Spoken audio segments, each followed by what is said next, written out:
నమస్తే, నా పేరు కిరణ్ మే. ఎస్జీవీ న్యూస్ కు స్వాగతం. ముందుగా హెడ్లైన్స్.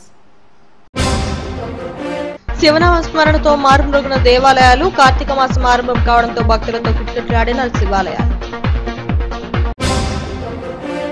నగరంలో పలు చోట్ల దారి దోపిడీలు, చోరీలకు పాల్పడిన నిందితులు అరెస్టు. యారాడ పిట్లకొండలో యువకులను కాపాడిన పోలీసులను అభినందించిన క్రైమ్ డీసీపీ సురేష్ బాబు. టిడ్కో ఏరియాలో సామూహిక గృహ ప్రవేశాల యత్నాన్ని భగ్నం చేసిన పోలీసులు. పలువురు సిపిఐ నాయకులు అరెస్టు. తిరుమల శ్రీవారిని దర్శించుకున్న తమిళనాడు ముఖ్యమంత్రి పళనిస్వామి. అపూర్వ స్వాగతం పలికిన టీటీడీ అధికారులు. శివాలయాలు శివనామ స్మరణతో మారుమ్రోగాయి. కార్తీక మాసం తొలి సోమవారం సందర్భంగా నగరంలోని శివాలయాలు భక్తులతో కిటకిటలాడాయి. వేకువజాము నుండి ఆలయాలకు భక్తులు బారులు తీరారు. మహాశివుని దర్శించుకుని ప్రత్యేక పూజలు, అభిషేకాలు నిర్వహించారు. కోవిడ్ నేపథ్యంలో భక్తులను పరిమిత సంఖ్యలో అనుమతించారు. ప్రతి ఒక్కరూ జాగ్రత్తలు పాటిస్తూ శివుని అభిషేకించారు. కార్తీక దీప కాంతుల్లో ఆలయాలు శోభాయమానంగా కనిపించాయి.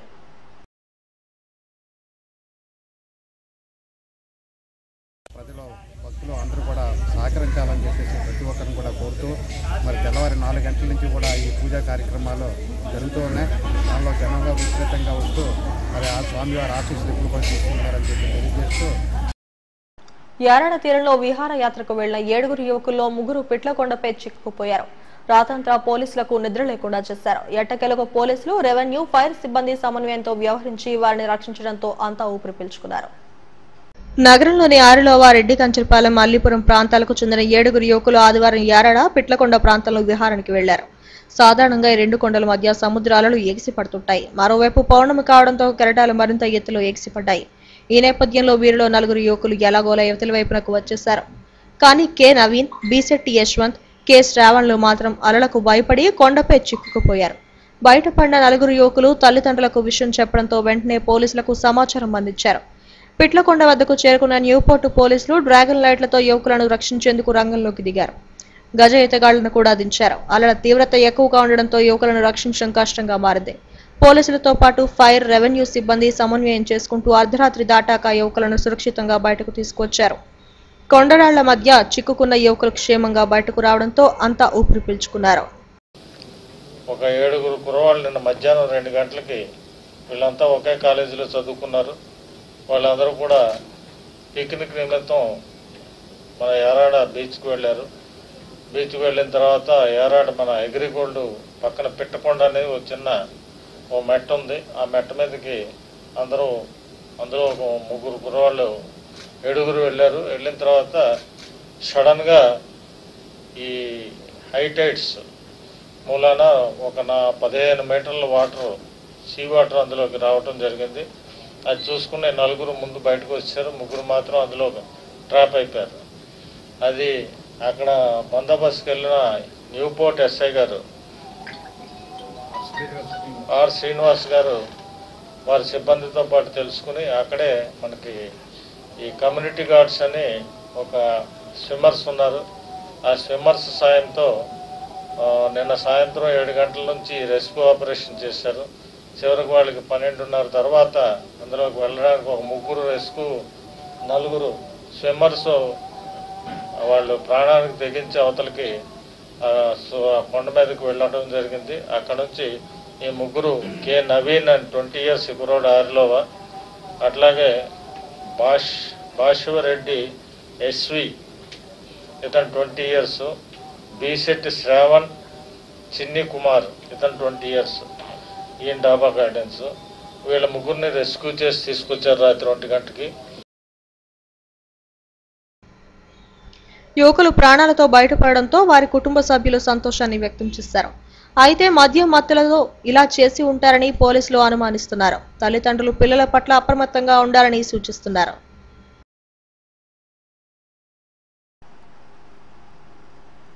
నగరంలో పలు చోట్ల చోరీలు, దారి దోపిడీలకు పాల్పడ్డ నిందితులను పోలీసులు అరెస్టు చేశారు. కమిషనరేట్లో కేసుకు సంబంధించిన వివరాలను క్రైమ్ డీసీపీ సురేష్ బాబు మీడియాకు వెల్లడించారు. ఆసిల్మెట ఫ్లైఓవర్ పై నెల 15న ఓ వ్యక్తి బెదిరించి దారి దోపిడీకి పాల్పడ్డ రౌడీ షీటర్లను అరెస్టు చేసి రిమాండ్కు తరలించారు. గత నెల 23న ఎమ్మెల్యే ధర్మశ్రీ ఇంటి వద్ద జరిగిన శుభకార్యంలో ఇద్దరు నిందితులు చోరీకి పాల్పడి సౌండ్ బాక్సులు సిలిండర్లు అపహరించకపోయారు. అలాగే 2 టౌన్ పరిధిలో ఇంటి దొంగతనానికి పాల్పడిన ఇద్దరు నిందితులను అరెస్టు చేశారు. పట్టుబడ్డ నిందితుల నుండి చోరీ సొత్తును స్వాధీనం చేసుకున్నామని డీసీపీ సురేష్ బాబు వెల్లడించారు. ఈ నెల 15న యారాడ పిట్లకొండపై చిక్కుకున్న యువకులను రక్షించిన పోలీసు సిబ్బందికి రివార్డులు అందజేశారు. 20 గంటలకి అంటే 8 గంటలకి గనగళ్ళ గణేష్, గనగళ్ళ శివాజీ అనే అతను మన తెలుగు తల్లి ఫ్లైఓవర్ మీదుగా తన స్నేహితులతో మోటార్ సైకిల్ మీద వెళ్తున్నారు. అదే సమయంలో ఒక నలుగురు మనకి రౌడీ షీటర్స్ వాళ్ళు కూడా బండి మీద వెళుతూ ఈ శివాజీని ఆపి ఆయన్ని కొట్టి ఆయన దగ్గర ఉన్న మొబైల్ ఫోన్ని, రోల్ గోల్డ్ చైన్ని అపహరించడం జరిగింది. ఇది ఆయన రిపోర్ట్ మీద ఒక రాబరీ కేసు రిజిస్టర్ చేయడం జరిగింది. ఈ దర్యాప్తు కాలం ముందు మన 2 టౌన్ పోలీస్ స్టేషన్లో ఇది రిజిస్టర్ చేశారు. 2 టౌన్ క్రైమ్ ఇన్స్పెక్టర్ గారు, అప్పుడు ఇన్ఛార్జి మన అవతారం గారు, వారి ఎస్ఐ గారు అయిన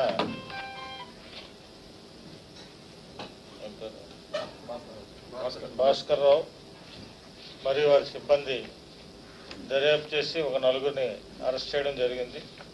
ఆ నలుగురు కూడా వాసుపల్లి చిన్న ఎలియాస్ ఎలకడు, ఈయన rowdy sheet holder of 1 town and అలాగే డీసీ షీట్ హోల్డర్ కూడా ఆయన బెజవాడ దుర్గా మల్లేశ్వర స్వామి దేవస్థానంలో కార్తీక మాసోత్సవాలు ఘనంగా జరుగుతున్నాయి.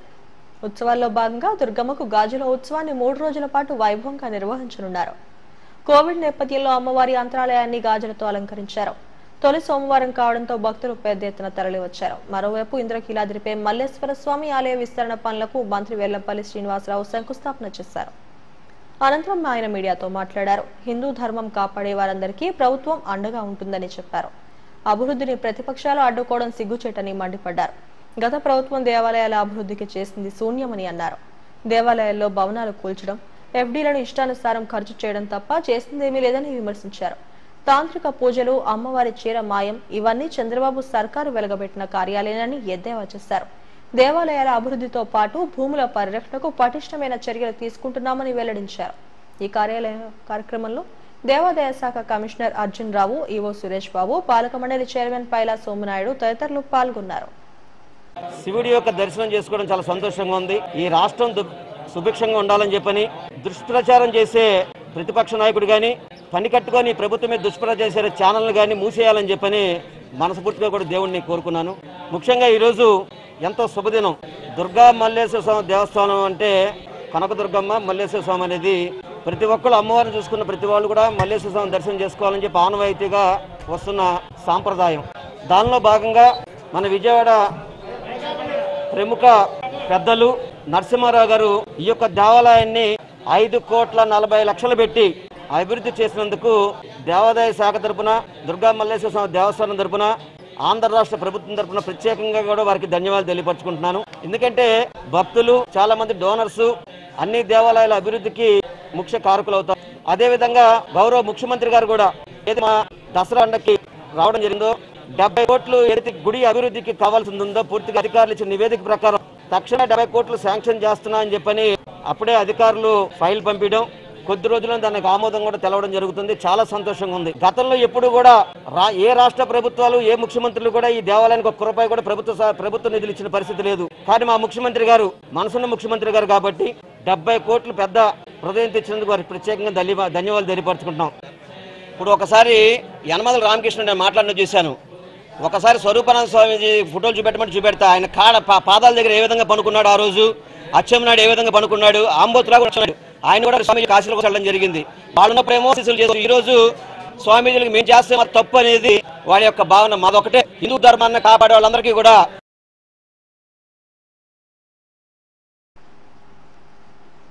ఉత్తరాంధ్ర శబరిమలయగా పేరుగాంచిన పెందుర్తి అయ్యప్ప దేవాలయంలో మండల దీక్షలు ప్రారంభమయ్యాయి.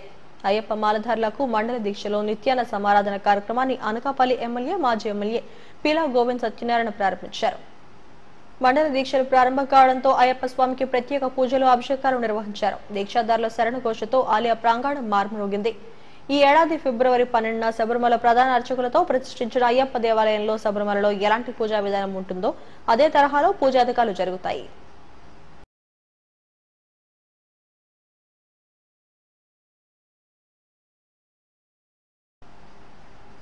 తమిళనాడు ముఖ్యమంత్రి పళనిస్వామి తిరుమల శ్రీవారిని దర్శించుకున్నారు.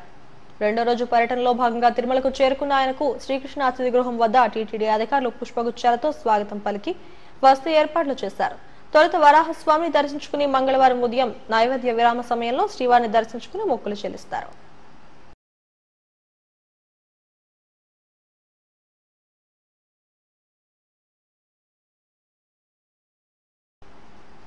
ఏపీ టిడ్కో గృహాలను ఎంపిక చేసిన లబ్ధిదారులకు కేటాయించకపోవడాన్ని నిరసిస్తూ సిపిఐ చేపట్టిన సామూహిక గృహ ప్రవేశాలను పోలీసులు భగ్నం చేశారు. పెందుర్తి వేపగుంట సిపిఐ నాయకులు లబ్ధిదారులతో కలిసి చీమలాపల్లిలోని టిడ్కో హౌసింగ్ ప్రాజెక్టులో గృహ ప్రవేశాలు చేసేందుకు యత్నించడంతో పోలీసులు అడ్డుకున్నారు.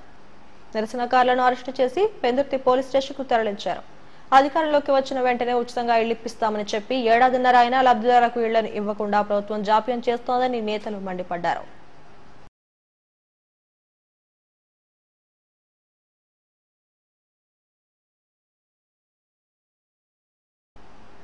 రాహుల్ ద్రావిడ్ క్రికెట్ అసోసియేషన్ ఆధ్వర్యంలో రైల్వే స్టేడియంలో అండర్-16 క్రికెట్ టోర్నమెంట్ నిర్వహించారు.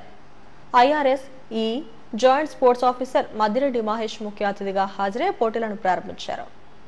కోవిడ్ నిబంధనలు పాటిస్తూ క్రీడా స్ఫూర్తితో మ్యాచ్లు ఆడాలని అన్నారు. ఇలాంటి టోర్నమెంట్తోనే క్రీడా నైపుణ్యం బయటపడుతుందని చెప్పారు.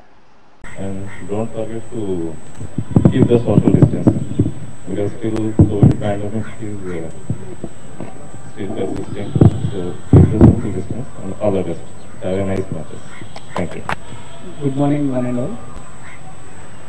It's a pleasant evening and it's a very happy occasion for all of us, even from the railway administrative side, to see so many bright kids participating in such a big event.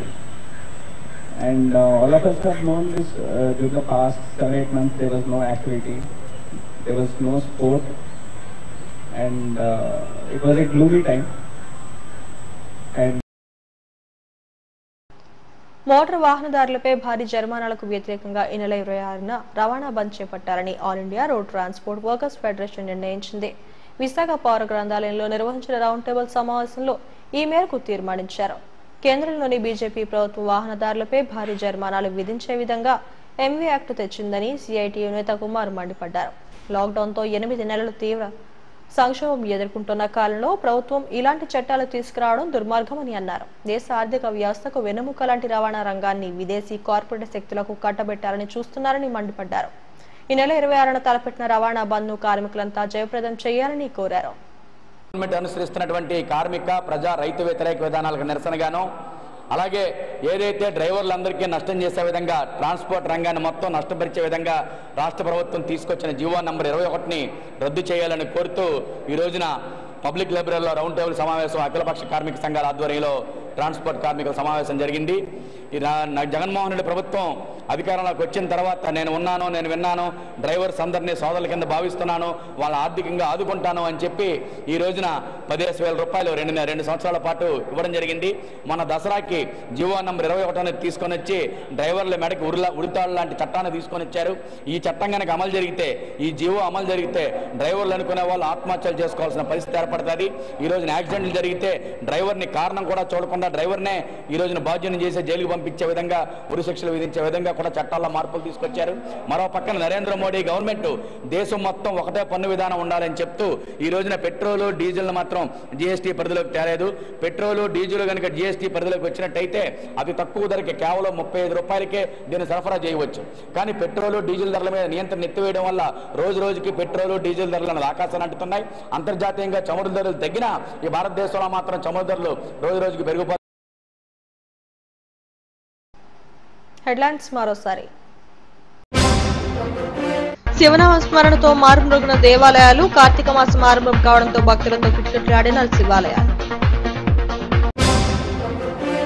నగరంలో పలు చోట్ల దారి దోపిడీలు, చోరీలకు పాల్పడిన నిందితులు arrest. Yarada పిట్లకొండలో యువకులను కాపాడిన పోలీసులను అభినందించిన క్రైమ్ డీసీపీ సురేష్ బాబు. టిడ్కో ఏరియాలో సామూహిక గృహ ప్రవేశాల యత్నాన్ని భగ్నం చేసిన పోలీసులు. పలువురు సిపిఐ నాయకులు అరెస్ట్. తిరుమల శ్రీవారిని దర్శించుకున్న తమిళనాడు ముఖ్యమంత్రి పళనిస్వామి. అపూర్వ స్వాగతం పలికిన టీటీడీ అధికారులు. ఈ వార్తలు ఇంతటితో సమాప్తం. మరిన్ని వార్తా విశేషాల కోసం చూస్తూనే ఉండండి STV న్యూస్.